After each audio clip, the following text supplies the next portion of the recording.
Announcement ہے جو میں کرتا چلوں، بلال ڈیجیٹل ساؤنڈ کا یہ جو ٹرانسمیشن ہے ہم رات تقریباً 10:30 بجے آج کی لیٹ ہو گئی ہے، لیکن 10:30 بجے اس کا ٹائم ہے، تو یہ لائیو آتی ہے اور اگلے دن یوٹیوب چینل پر 3:30 بجے جو ہے دوبارہ نشر ہوتی ہے، تو آپ وہاں پر جا کر اس کو دوبارہ دیکھ سکتے ہیں اور اس کو سبسکرائب بھی کر سکتے ہیں۔ حوصلہ افزائی کی نیت سے آپ نیت فرما لیں۔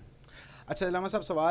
سوال یہ ہے کہ ہمارا ایمان ہے کہ نبی پاک علیہ الصلوۃ والسلام اپنی قبر انور میں حیات ہیں، کیا ہم اپنے کسی بھی عزیز رشتہ دار یا والدین میں سے کسی کو حیات یا ظاہری موجود تصور کر سکتے ہیں؟ نبی کریم رؤوف الرحیم صلی اللہ تعالیٰ علیہ وآلہ وسلم اور انبیاء کرام علیہم الصلاۃ والسلام کے بارے میں تو واضح طور پر قرآن و حدیث میں یہ عقیدہ موجود ہے۔ ٹھیک ہے۔ اس کے علاوہ جو اللہ والے ہوتے ہیں، اولیاء اللہ ہوتے ہیں، وہ بھی اپنے قبور میں زندہ ہوتے ہیں، تصرف بھی کرتے ہیں، مدد کو بھی جاتے ہیں، جہاں پر چاہیں جا بھی سکتے ہیں۔ لیکن ایک والد صاحب ہوں یا بھائی ہوں یا بہن ہوں یا کوئی بھی گھر کا فیملی ممبر ہو،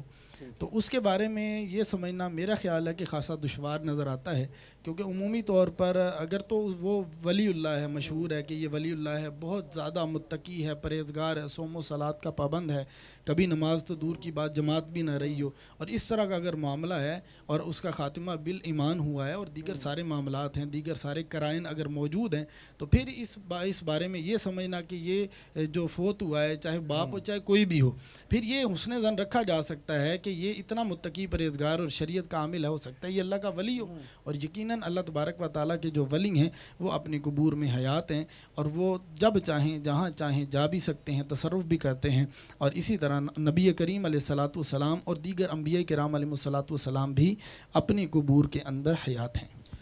ٹھیک ہے، ماشاءاللہ۔ اچھا، سوشل ڈسٹینسنگ سے مسجد میں نماز پڑھنا بہتر ہے یا پھر گھر میں تراویح بھی ایسے ہی ہوتی ہیں،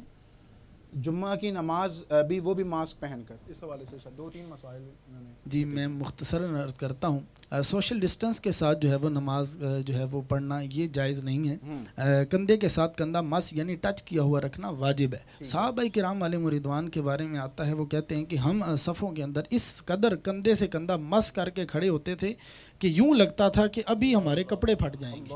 اس قدر زیادہ وہ کندھے کے ساتھ کندھا مس کرتے تھے۔ اور اس کے بعد پھر آیا روایات میں کہ جب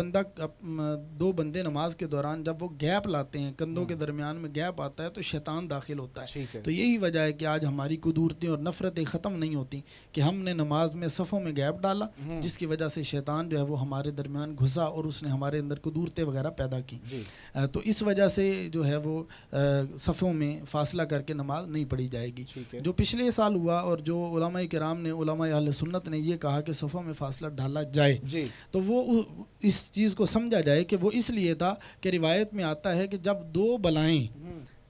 بلائیں سامنے ہوں تو ان میں سے چھوٹی بلا کو لیا جائے اور بڑی سے بچا جائے۔ اس وقت سچویشن یہ تھی کہ گورنمنٹ کی طرف سے کہا گیا کہ اگر آپ صفوں کے درمیان فاصلہ نہیں کرتے تو ہم مساجد بند کر دیں گے، رمضان میں بھی مساجد بند کر دیں گے۔ تو اس وقت پھر علماء کرام نے میٹنگ کی اور پھر یہی ڈیسائیڈ کیا کہ مساجد بند ہونے سے بہتر ہے کہ مساجد کو بند ہونے سے بچایا جائے اور صفوں میں فاصلہ کر لیا جائے۔ تو ابھی بھی علماء اہل سنت جس طرح ہماری رہنمائی کریں گے تو عوام اہل سنت انشاءاللہ تبارک و تعالی ویسے ہی کرے گی۔ اور ماسک پہن کر نماز پڑھنا یہ مکروہ ہے، تحریمی اور ناجائز ہے، نماز واجب الادا ہے۔ حدیث پاک میں نبی کریم رؤوف الرحیم صلی اللہ تعالیٰ علیہ وآلہ وسلم نے یہ حکم دیا کہ نماز کے اندر ناک اور منہ نہ ڈھانپو، نماز میں ناک اور منہ نہ ڈھانپنے کا نبی کریم علیہ الصلوۃ والسلام نے حکم ارشاد فرمایا ہے۔ اور میرا خیال ہے یان بھائی کہ جب نماز ہو رہی ہے، آپ سیدھے کھڑے ہیں، آپ کا چہرہ قبلے کی طرف ہے، آپ نے اللہ اکبر کہہ کے ہاتھ باندھ لینے اور اپنی نماز میں رہنا ہے، تو اس میں میرا خیال ہے کہ ماسک کا کوئی خاصا کردار بھی ادھر نہیں ہے۔ ہاں جب سلام پھیریں فوراً ماسک پہن لیں،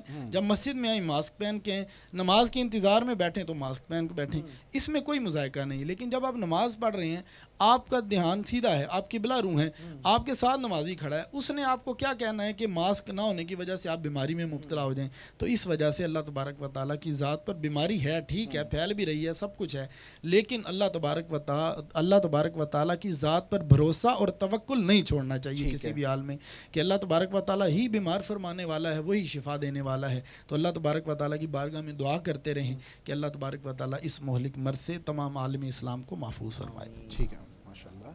اچھا، یہ جو ابھی آپ نے تراویح کے حوالے سے میں اس میں ایک اور کوشچن کر لیتا ہوں. تراویح کا نا جو ہے اہتمام کیا جاتا ہے گھروں میں بھی اور گراؤنڈز وغیرہ میں یا کہیں اور جگہ مسجد کے علاوہ کہیں اور جگہ پر اہتمام کیا جاتا ہے, اس حوالے سے شریعت کو ارشاد فرمائیں. تراویح کی نماز گھر میں کرانا یا گراؤنڈ وغیرہ میں کرانا یہ بالکل جائز ہے, اس میں کسی قسم کا مذائقہ نہیں ہے. لیکن یہ بات پیش نظر رہنی چاہیے کہ ایک محلہ ہے, اس کی مسجد ہے, مسجد کی جماعت اولا واجب ہے.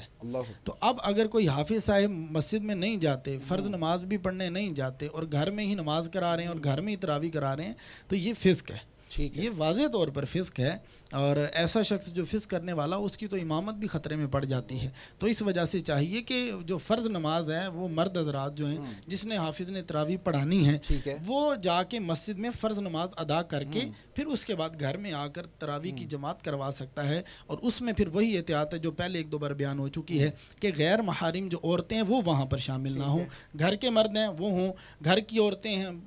تراویح پڑھانے والے کی بہن ہے, والدہ ہے, پھوپھی ہے, خالہ ہے, یا جو بھی محارم عورتیں ہیں وہ اگر موجود ہیں اور مرد بھی موجود ہیں تو مرد صفیں آگے بنائیں, عورتیں صفیں پیچھے بنائیں, اور غیر محارم شامل نہ ہوں کہ یہ جائز پھر نہیں ہوگا. ٹھیک ہے. اور اس چیز کا بھی اہتمام کیا جائے کہ ایسی جگہ پر ہو کہ پھر جہاں سے باہر نظر نہ پڑ رہی ہو. بالکل ایسی پردے کا پورا معاملہ جو ہے وہ دیکھا جائے, پردے کی پوری احتیاط ہو, بے پردگی نہ ہوتی ہو کسی بھی قسم کی, اور دیگر شرعی تقاضے جو بھی ہیں وہ پورے کیے جائیں, پھر ہی جو ہے اس صورت میں تراویح پڑھ سکتے ہیں.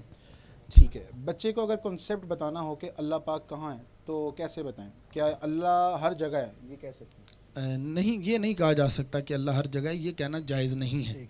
کیونکہ اعلیٰ حضرت رحمۃ اللہ تعالیٰ علیہ نے بہت سی مثالیں دے کر اس بات کو سمجھایا فتاوی رضویہ شریف میں کہ معاذ اللہ کئی کوڑا دان بھی ہوتے ہیں, کئی جگہ واش روم بھی ہوتے ہیں, کئی جگہ کوئی اور دیگر گندگی والی جگہ بھی ہوتی ہیں. تو یہ کہہ دینا کہ اللہ ہر جگہ موجود ہے یہ نہیں کہنا چاہیے. ہاں یہ کہنا چاہیے اور بچے کو اس کے ذہن کے مطابق یہ سمجھایا جائے کہ پوری کائنات کو اللہ تعالیٰ نے بنایا ہے, اور اللہ تبارک و تعالیٰ کا جو کائنات کی قدرت کے جو نظارے ہیں وہ ہر جگہ موجود ہیں, جو اللہ تبارک و تعالیٰ کی موجودگی پر دلیل ہیں, جو اللہ تبارک و تعالیٰ کے موجود ہونے کا احساس دلاتے ہیں. ٹھیک, ماشاء اللہ عز و جل.